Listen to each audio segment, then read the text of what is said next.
The quiet nights at the Burrow felt both comforting and surreal. After the chaos of the last year, everyone was trying to settle back into normal routines.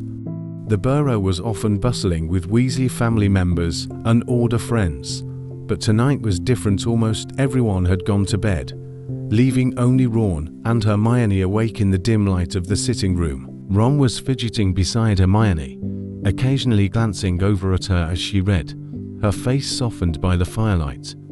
Hermione sensed his restlessness, finally closing her book with a small smile.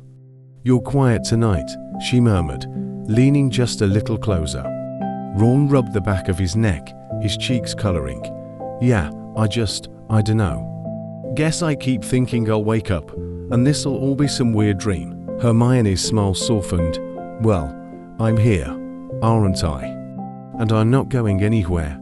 She reached over, placing her hand on his. For a moment, the room felt still, the only sound the gentle crackling of the fire.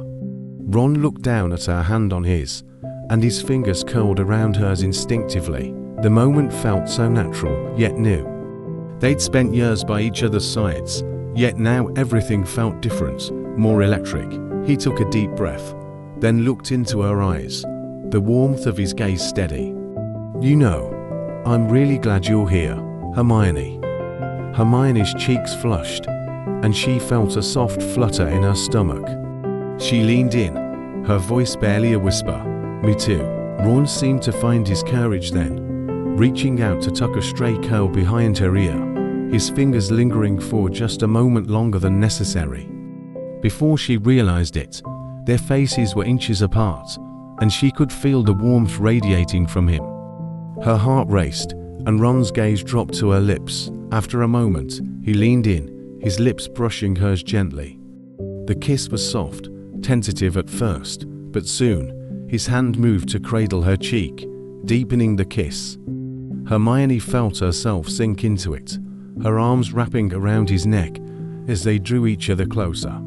It was as if the world outside melted away, leaving only the two of them and the quiet night. After a few long moments, they broke apart, both of them a little breathless, eyes wide with surprise and a spark of excitement. I wasn't sure if," Ron started, his voice barely above a whisper. Hermione laughed softly, her fingers tracing his jawline. "It only took you, 7 years?" They both laughed. The moment suddenly relaxed, but the spark lingered as they shared another glance. Leaning back into the couch, Hermione nestled against him, and Ron wrapped his arm around her, pulling her close. They sat together in silence, feeling the warmth of each other, knowing that they had all the time in the world now to explore what lay between them.